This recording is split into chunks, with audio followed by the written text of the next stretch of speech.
बुलंदशहर में मीट की दुकानों को हिंदू युवा वाहिनी के कार्यकर्ताओं ने बंद कराया है। तो मीट की दुकानों को बंद कराया गया। नवरात्र पर दुकानें खुलने पर विरोध जताया था। दुकान बंद कराने के बाद भी कार्रवाई की मांग पर लगातार जो कार्यकर्ता है वो अड़े रहे। इस दौरान नवरात्र के मौके पर सभी दुकानों को बंद कराया गया। मीट कारोबारियों की दुकानों को बंद कराया गया। मौके पर पहुंचे हिंदू संगठन।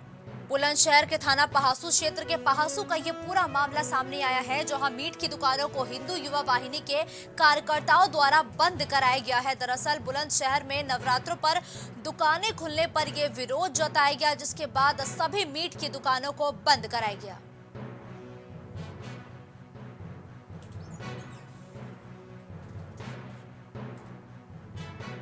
नवरात्रे हमारे चल रहे हैं हिंदुओं के, और नवरात्रे के प्रारंभ से ही पहले हमने पुलिस प्रशासन को एक ज्ञापन सौंपा था, जिसमें कहा गया था कि नवरात्रों के दिनों में कहीं पर भी कोई मीट मांस मछली की दुकान ना खुले, क्योंकि हम सभी का उपवास रहता है। मंदिरों के जाते हैं, मीट मांस देखते हैं तो हमारी भावना जो है आहित होती है, क्योंकि हम सब लोग इन चीज़ों से दूर रहते हैं। उसके बावजूद खुर्जा बस स्टैंड के सामने काफ़ी सारी मीट की दुकानें हैं।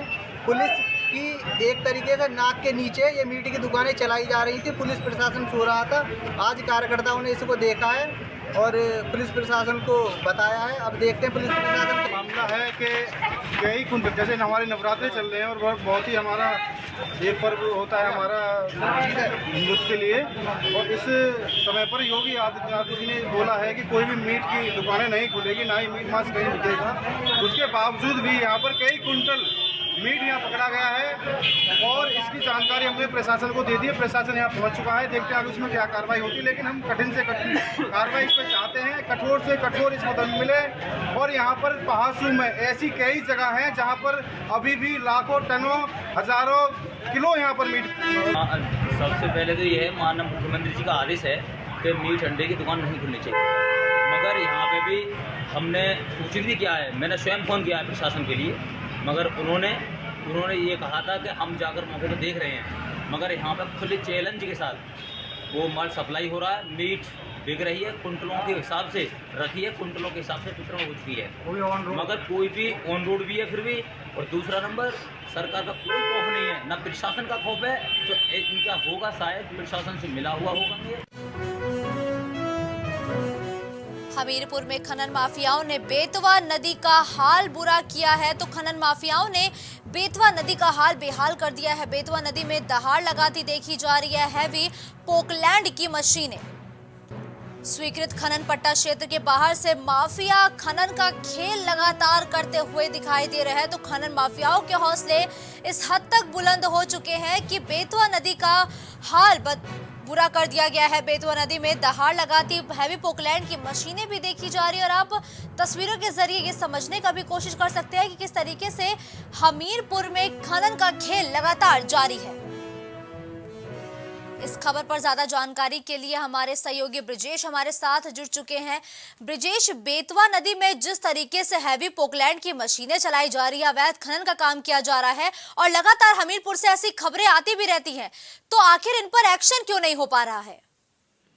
देखिए मुस्कान, मैं आपको बता दूं कि यहाँ का जिला प्रशासन अवैध खनन के को लेकर के जो है लगातार खनन माफियाओं पर समय समय पर कार्यवाही करता रहता है। इसके बावजूद भी खनन माफिया इस कदर इनके हौसले बुलंद हैं कि जो है ये जिला प्रशासन के सारे नियमों को दरकिनार करके जो है बेधड़क जो है बेतवा नदी में अवैध खनन के खेल को अंजाम दे रहे हैं। इसके साथ मैं बता दूं कि ये तस्वीरें जो आपके माध्यम से लोग देख पा रहे हैं, ये तस्वीरें यहाँ हमीरपुर जिले के पतियोरा खंड की बताई जा रही हैं। यहाँ सबसे बड़ी बात, हैरानी की बात यह है कि जो यहाँ के संचालकों को 31/7 का खनन करने का जो है पट्टा दिया गया है। ये पट्टा धारक जो है अपने खनन पट्टा क्षेत्र के एरिया से बाहर 31/6 में भी दिन दहाड़े जो है हैवी पोकलैंड मशीनों के जरिए से अवैध खनन कर रहे हैं। और यहाँ का जिला प्रशासन इस पर अभी तक किसी भी प्रकार की अभी तक कोई कार्रवाई जिला प्रशासन द्वारा नहीं करी गई है। हालांकि मैं आपको बता दूं कि इस वायरल वीडियो का संज्ञान यहाँ के भी जिला प्रशासन ने लिया है और अब आगे देखना होगा कि अगर जिला प्रशासन इस वायरल वीडियो को लेकर के आगे क्या कुछ कार्रवाई करता है। जी मुस्कान। बिल्कुल, धन्यवाद ब्रिजेश इस खबर पर जुड़ने के लिए। हरदोई में नशीला पदार्थ देकर किशोरी से दुष्कर्म की वारदात सामने आई है। तो नशीला पदार्थ देकर किशोरी से एक बार फिर दुष्कर्म किया गया। गांव के युवक पर दुष्कर्म के आरोप लगाए गए हैं। पीड़ित की मां की तहरीर पर पुलिस द्वारा मुकदमा भी दर्ज किया गया है, जहां हरदोई में एक युवती को नशीला पदार्थ खिलाकर उसके साथ दुष्कर्म किया गया और तहरीर मिलने के बाद अब पुलिस मामले की जांच पड़ताल में जुट गई है। नशीला पदार्थ देकर किशोरी से दुष्कर्म की वारदात हरदोई से सामने आई है। टैक्स वसूली को लेकर नगर आयुक्त का सख्त आदेश। टैक्स की वसूली को लेकर नगर आयुक्त ने सख्त आदेश जारी किए हैं। सभी जोनल अधिकारियों को ये दिशा निर्देश जारी किए गए हैं। टैक्स वसूली को लेकर ये दिशा निर्देश जारी किए गए हैं। बकायेदारों से उनका टैक्स जमा कराया जाए। तो नगर आयुक्त ने साफ तौर पर निर्देश दिया है कि 3 दिन पहले सील की गई थी इंटीग्रल यूनिवर्सिटी की बिल्डिंग। ये बड़ी कार्रवाई 3 दिनों पहले हमें देखने को मिली थी। वही इंटीग्रल यूनिवर्सिटी ने जमा कराया 1 करोड़ का बकाया राशि, जिसके बाद अब टैक्स वसूली को लेकर नगर आयुक्त ने सख्त निर्देश दिया है। सभी जोनल के अधिकारियों को सख्त दिशा निर्देश दिए गए हैं। लखनऊ में नगर विकास मंत्री ए.के. शर्मा का बयान। 2 दिन के अंदर आरक्षण को लेकर नोटिफिकेशन जारी करेगा विभाग। तो 2 दिन के अंदर आरक्षण को लेकर नोटिफिकेशन विभाग के द्वारा जारी किया जाएगा। सुप्रीम कोर्ट के निर्देश पर शीघ्र होंगे निकाय चुनाव। सरकार सभी वर्गों का आरक्षण सुनिश्चित कर जल्द ही चुनाव कराएगी। सुप्रीम कोर्ट ने नगर निकाय चुनाव कराने के लिए सरकार को हरी झंडी दे दी है, जिसके बाद ए.के. शर्मा द्वारा एक बड़ा बयान दिया है। नगर विकास मंत्री ए.के. शर्मा का बड़ा बयान सामने आया है कि जल्द ही जो निकाय चुनाव है वो कराए जाएंगे और 2 दिन के अंदर आरक्षण को लेकर नोटिफिकेशन भी एक विभाग द्वारा जारी किया जाएगा। आपको बताते चले कि आज ही सुप्रीम कोर्ट द्वारा निकाय चुनाव को लेकर हरी झंडी दी गई है, जिसके बाद ए.के. शर्मा ने कहा है कि सभी वर्गों का आरक्षण सुनिश्चित कर जल्द ही चुनाव कराया जाएगा। सुप्रीम कोर्ट ने नगर निकाय चुनाव कराने के लिए सरकार को हरी झंडी भी दे दी है।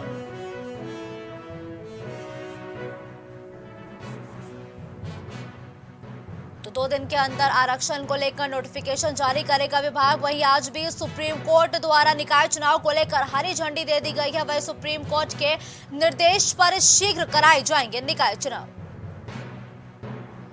इस खबर पर ज्यादा जानकारी के लिए हमारे सहयोगी विवेक हमारे साथ जुड़ चुके हैं। विवेक, सुप्रीम कोर्ट द्वारा निकाय चुनाव को लेकर हरी झंडी दे दी गई है, तो ऐसे में सरकार की तरफ से क्या कुछ बयान सामने आ रहे हैं?